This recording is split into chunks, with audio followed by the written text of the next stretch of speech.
解放军拒绝与美军通话，却与日本开通了热线，这是一个什么样的信号？观众朋友，大家好，我是付天少。当前，中国与美国军队各个层级的通话全部中断，包括美国最高军事将领米利、美国印太司令部司令和基层军事联络官等各个层级。比较有意思的是，中国似乎更愿意与美国的印太盟友恢复军事交流。解放军代表团日前与澳大利亚军方在堪培拉刚刚进行了几个小时的会谈。现在解放军又宣布与日本防务部门开设了直通电话。据日本方面的报道，中日两国自2007年开始磋商有关防止不测事态的对策，直到近日正式开设了两国防务部门之间的直通电话。开通热线是为了避免中日之间发生偶发性的军事冲突，但是这个沟通过程长达15年，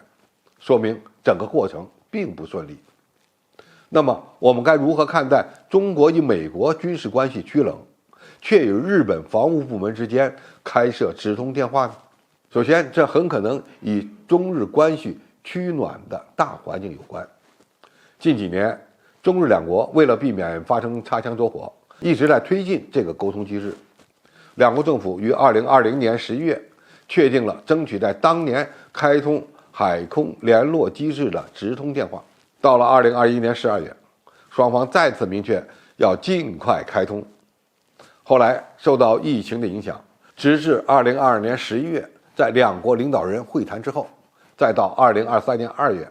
中日时隔4年举行安全对话，才为直通电话的开通完成了最后的协调。今年随着疫情的结束，中国和日本的高层互动也将恢复，说明两国关系有进一步缓和的趋势。第二，中国需要与日本建立起防务沟通机制，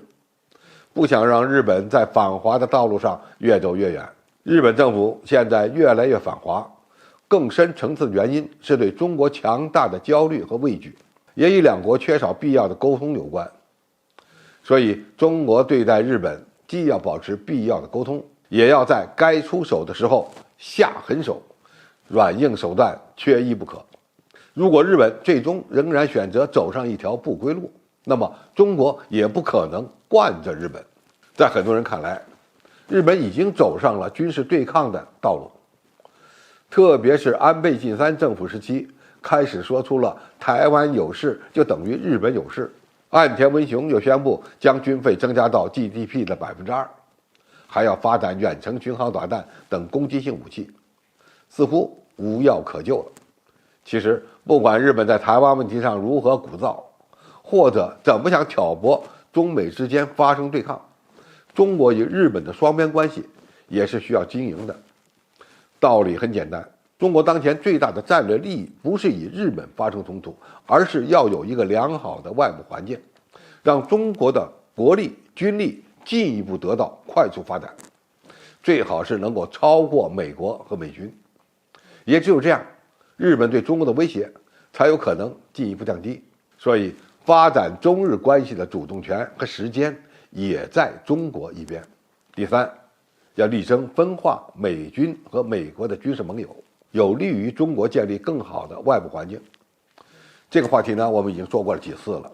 军事外交是国家整体外交的一部分，避免与日本发生军事冲突，符合中国当前的战略利益。解放军区别对待日本防务部门和美军，